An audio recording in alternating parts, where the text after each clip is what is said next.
So number 48.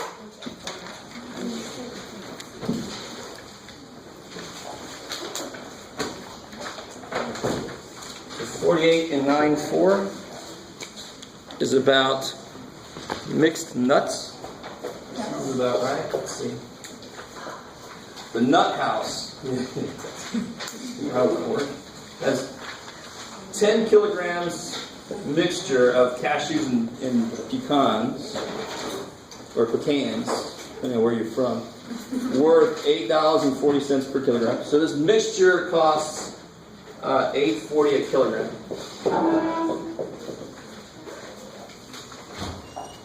Let's see. Cashews alone sell for $8 a kilogram. Cashews.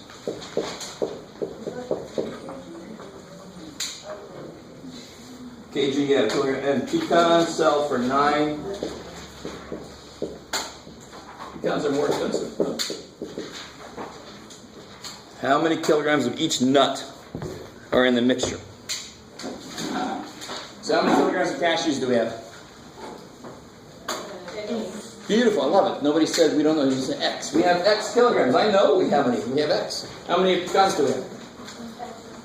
No. Do we have the same amount? That's a really good thing you said that. If you say X, and you're thinking, I don't know either one, if you put them both X, you're saying that they're the same amount. And then we know they're 5 of each. There's nothing I don't know, but that's the wrong answer. Yeah, so I got Y and that one. I like that response. You guys would? I can't say they're both the same letter because that would imply that they're both the same amount, right? Because X in this one problem would have one value. They're not related like that. This is X, this is Y. Now, what does X and Y have to do?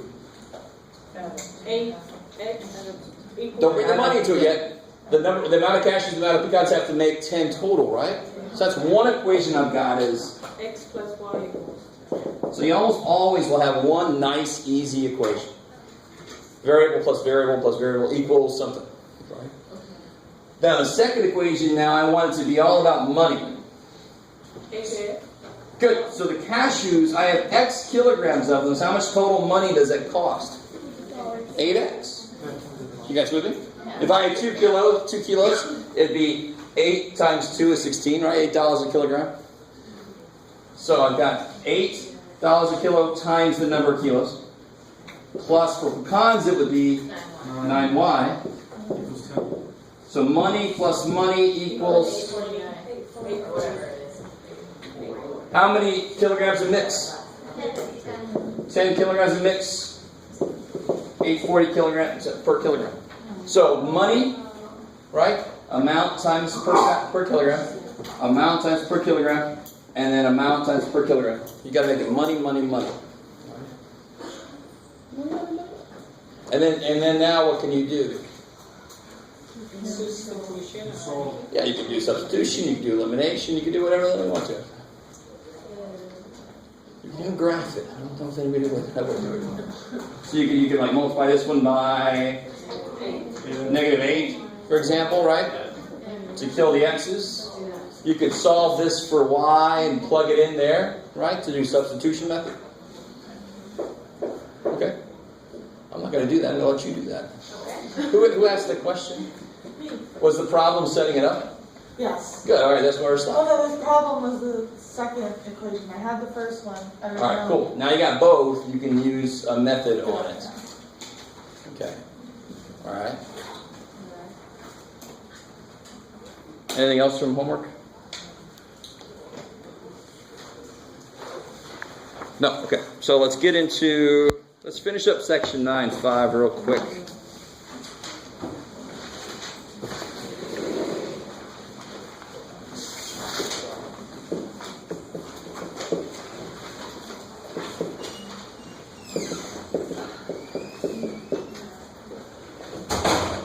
So real quick, is that a polynomial? Trinomial. Good. It is a polynomial, and more specifically, it is a trinomial. Why is it not a polynomial? Why is it a polynomial? What would make it not a polynomial? Only has one number. Yeah, if I had a negative power, Or if I had some non-whole number power, right? So this is a polynomial. This one would not be a polynomial. That's not a polynomial. Because one of the powers is not a whole number. Right? So polynomials, all the powers have to be whole numbers. There can't be any variables on the bottom, right?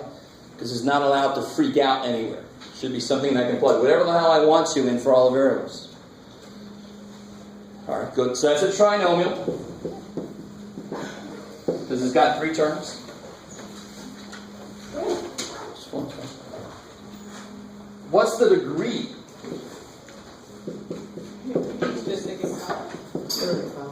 Two. Okay, I appreciate that answer, but it's wrong. So the degree is this. The degree, because I got more than one variable here. The degree is not just the power you see. The degree for a term is a total number of letters you see. I see 2 x's and a y. So what's the degree of that first term? 3rd degree. Cool. So this term is a 3rd degree. This term is a first. Good, because I only see 1 x. Now trust it. What's this term? 0th degree. I love it. Only math. We just say the 0th degree. 0th degree dot. Can't beat up anybody. How are we doing so far? So normally, if you only have one variable, then just looking at the exponent is fine for degree. Because you don't have to combine all the different variables' powers together. But if I have more than one variable together, I've got to add all their powers together for that term, right? The degree of the whole polynomial is the highest degree I see. So what's the degree of this trinomial? It's a 3rd degree trinomial. I love it. Well, you don't add all these together. What's the highest power I see? 3rd degree. Let me say that again. What were the degrees I saw? I saw a 3rd degree, a 1st degree, and a 0th degree. What's the highest one I saw? 3rd, thank you. Right? Nobody was a 2nd degree. So this is a 3rd degree trinomial. Okay, cool. Maybe. And the reason we do that is if somebody told me that they were working with some 3rd degree trinomial, which happens all the time. I know that I can plug whatever I want to into it, and I know relatively how quickly it grows. Right? A 4th degree would it would grow faster than a 3rd degree would. Is that cool? All right, 2 squared, 2 cubed, 2 to the 4th power. It keeps getting bigger, quicker as the powers go up. So if it's a higher degree, it'll go up and it'll go down faster. Right? So it kind of just telling me that tells me a lot. Yes, ma'am. Oh, I just was trying to understand again about, repeat that, would you give a 3rd degree? All right, good. When you're saying, so it has nothing to do with that second, the power. How many total letters do you see? 2 x's and 1 y. So how many total letters? Oh, okay. 3. Cool. Just So if the -2 is squared, it would be still the 0. I zeroed the 0. If the what now? Sorry? If it was -2 squared. Sure. then Because it's still, how many variables do you see in that one? But 0. that's not 0. the picture, it's just the variables. Yes, good. The degree is all about the variable. I don't care how big of a number you make. It's a constant, so it's going to be a 0 degree. How quickly does it grow? 0. It's always it, right? Even if you make it a billion to the billionth power, it's always the same. It doesn't grow at all. So this degree has got something to do with the growth of it. If I change x and y, let me see if you guys are with. Let me see if you guys are with. If I made x and y the same number, if I made x 2 and y 2, what does this really become? It becomes 2 squared times 2, which is 2 cubed. Does that make more sense why this is a 3rd degree? So if I did change x and y the same amount, it would grow like a 3rd power. So that's sort of like why we say this is a 3rd degree term. Let's do another one, real quick. I'm not all that concerned with this, but you do kind of have to get the idea here. Okay. What's the degree of this term? 7. 3. Good. 3rd? 1. First. So what's the degree of the whole thing? 7. So 7th degree trinomial. I like it because it's got 3 terms. Where'd you get the 7? How many total letters do you see? 3 x's, 4 y, so I see 7. Oh. 3 x's, 4 y, so I see 7. So for each term, you really do just add the powers together. That's all you do. And again, it's because I can change both x and y, right? I can put something in for x, I can put something in for y. Then how come that's 7 and the other one is 3 and it has the power of 2? It has the power of 2 and it has the power of 1 on the y. Oh. So it's got a 3 altogether. Yeah. Okay, cool. So I mean, you know, if I give you a simple one that only has x's in it, then it really is, you just have to look at that number by itself, right? Because there is no other letters to combine with it. So that's why this is easier. 5 or 4? You tell me, how many variables do you see here? 4. So we get, okay, I see 4 x's, so I see 4, right? So this would be a 4th degree, and this would be a Oh, first. okay. I was putting them in the same sense of binomial. Yeah, good. So this is a binomial. What kind of binomial? 4th degree binomial. Kick ass. Right? 4th degree binomial. Okay, cool. One last one, just to blow your mind a little bit. Please classify that polynomial. That's an 11. Good. So 0th degree. 0th degree monomial. It's not a 1st degree. Do you see any variables in that expression? No. So this is a 0th degree monomial because it's only got one term, right? So any constant is a 0th degree monomial if you really want to get overly technical about it. I'm not overly concerned with definitions. I know we just did a whole bunch of them. You got to know them. But they're not the most important thing in the world. So there's the definition part of this section. There's also then the hopefully easy part of this section would be like terms. But let me give you something I'll be careful about. Let's see. Do this for me. Simplify.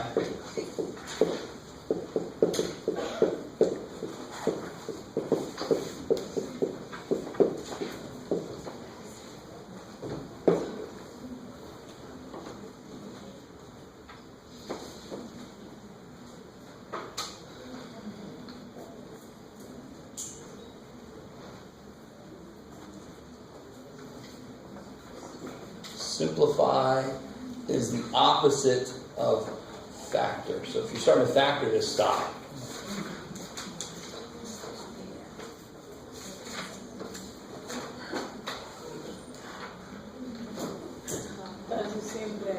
It is simple.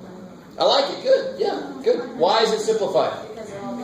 Is there anything else that has 2 x's and an a? No. Anything else that has 2 a's and an x? No. No. Good. So I just picture nobody try to force anything together. Good. You're all like saying, am I going insane?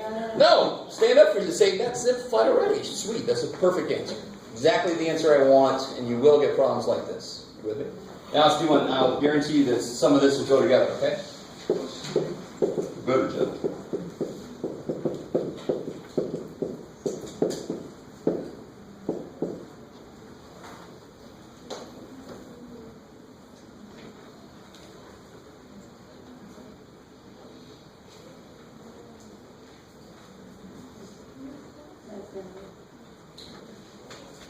No, that's already simplified too. Sure. No. It's not. Wait, how? Where is it at? 6 minus 2. So tell me this. Tell me this. Wait. What's 7 times 8? Stay with me now. What's 7 times 8? 86. What's 8 times 7? 86. So is 7 times 8 different than 8 times 7? No. So do you see something else that has a b and an x in it? Yes. Negative. Yes. So just because I turn them around doesn't mean it's different. Those are like terms. And I had somebody get really upset at me, did not believe me, but b times x is the same thing as x times b. I just wrote it out of alphabetical order, right? But they're like terms. So, And what does it say with the middle 2? good, beautiful. So the middle two, same thing. I got 2 b's and an x, 2 b's and an x, those are like terms. So what are like terms? They have the same variables and the same amount of each variable, right? People make so many mistakes with like terms. But it's just, I can only consolidate the stuff that are exactly the same. Because this means I have 6 of these. So if I subtract 2 of the same things, I can consolidate that to say that I now have 4 of these. And conventionally, we do it in alphabetical order, right? But it really doesn't matter. I don't care if you do. Here I got negative 7 b squared x's and 4 b squared x's.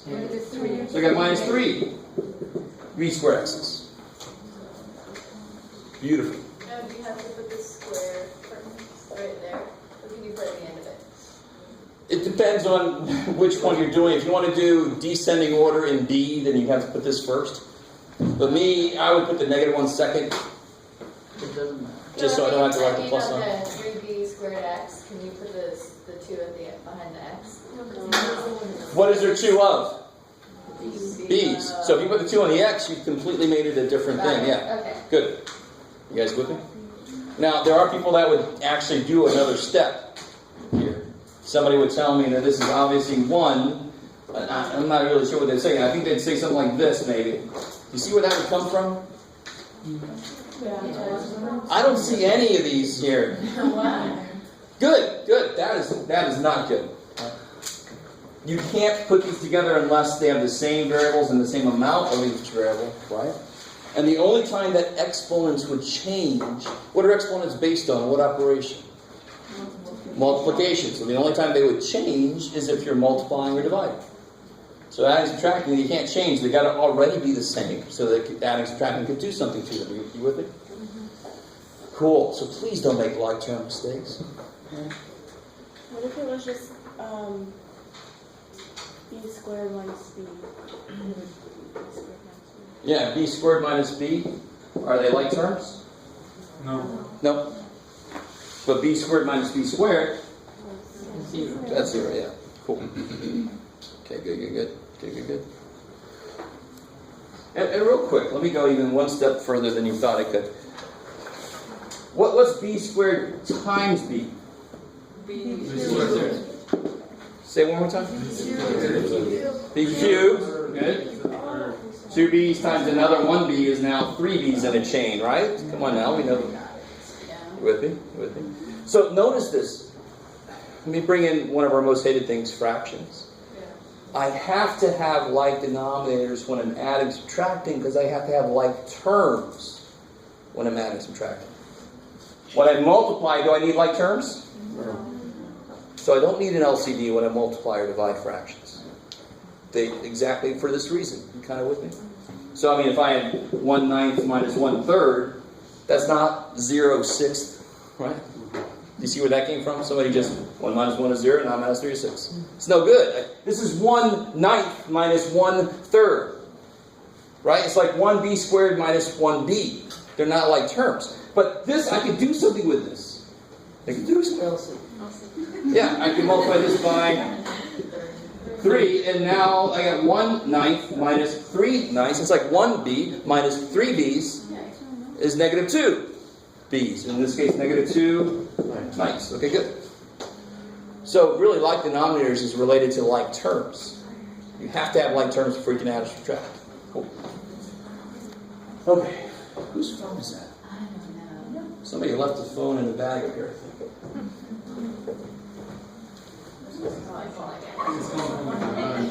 Whoever it is, just give up already. Let me see. Oh, and here they also have, you'll appreciate this. We all should be decent with what we call foiling, right? I think I've already given you my little, they're giving you my little thing about I don't like foiling, but you can foil. And you're like, yeah, man, what's wrong? And the only reason I don't like foiling is, does foil help you there? No, then screw foil. Foil is too specific. If you like foil, you can use it, great, but you got to realize foil and do shit for you. It's much better to realize you just take the 2x and you give it a turn. You take the minus 1 and give it a turn. I don't need foil. I'd do the same thing if there was 2 by 2. I don't really need foil. So we've done problems like this before. Is that cool with everybody? Yeah. So when I multiply polynomials, you guys should just eat that up, right? Yeah, but when you divide, does it? Good. Let's get into division. Division's weird. All right, because I don't want to spend time on something that we should really, really be able to do. So I give you this problem, you should go, oh, thank God. You should start attacking it, right?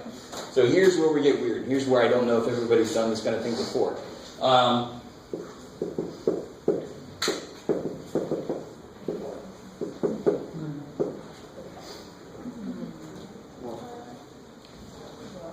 Can you factor the top?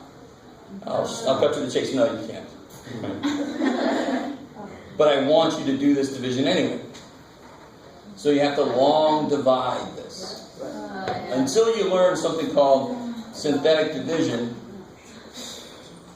which actually is really awesome. Anybody know synthetic division problem? Yeah, and you guys are in, you're in a class that probably you're not going to take too much math beyond this, so you'll never learn it. It's too bad. But long division.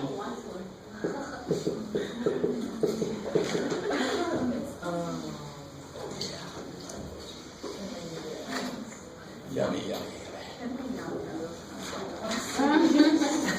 Yeah, you can skip that. There's Use no all the problem points. with it. What's that? There's no problem with doing that homework. One problem? Yes. Like Okay that. then. So it's probably a good idea. I should do it. Yeah. So how do I do this? Yeah, and really quick, let me give you a little motivation here. If I said 31 into 942, what would be your first step? 3 divided by 9. What would you put here? 0. What would you put? How do you think about this? What is 0?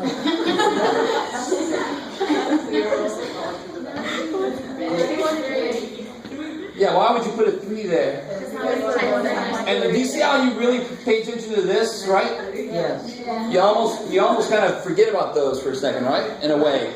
All you really care about is 30-something, and the 90-something should be about 3. That's a good place to start. And if it's too much, I'll take it out of 2. You with me? So here, I'm going to forget about this for a second. Same way I forgot about that 1. X goes into 2x squared. What's another way to think about that? What do I multiply x by to get this?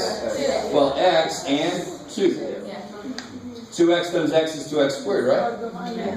Now, what would the next step on this be? Stay with me now, come on. 3 times 31 is 93, and then you would subtract it, right? You with me? Stay with me now, come on. This is not as ugly as, believe it or not. So this times this is this. Next step would be multiply this thing times this. 2x times x, 2x squared. 2x times negative 1. Minus 2. Now what did I do next? I changed the sign of this, didn't I? Right. And you could say you subtracted, well, I changed the sign of it, so then I changed the sign of that. I'm doing exactly the same damn thing with variables that I'm doing with numbers. Why does it make sense I could do that? Because variables are numbers. I have to be able to do everything with both. Can you do that one more time? Yeah. Sure. Alright. No, watch. What's 3 times 31? Now, do you make 187 on the next step? No, you subtract. You change the sign of the 93, don't you? Alright. So 2x times x. 2x times negative 1. Minus 2x. And then you change the sign before you put these together the same way you change the Otherwise, sign. you'll just keep going and Yeah, then you need these to go away. yeah. Negative 3x plus 2x. Minus Now here, what would be the next step when you get a 1 there? bring 2. Bring the next 2 down. So here I'm going to bring the plus 5 down. So x1. So let me let everybody absorb for a second. So for some of us, it might be a long time since we've done long division. I don't know. So maybe you should do all those first. But the steps are exactly the same. Now I say x goes into negative x. Minus 1. Negative 1 times, good. Negative 1 times x. Negative 1 times negative 1. And then I change the signs. Stop right there for a second.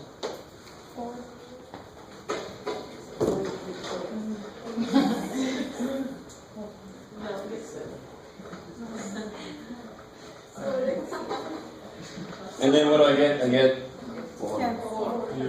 4. And what would I get here when I do, this one's kind of simple. Well, this one, I basically have to say 30, right? Because then 31 doesn't go to 12. So then I put what would I put here? Don't put big R. That's math 88. 12. Right? So what would I put here? And 4. There you go. Cool. But do you?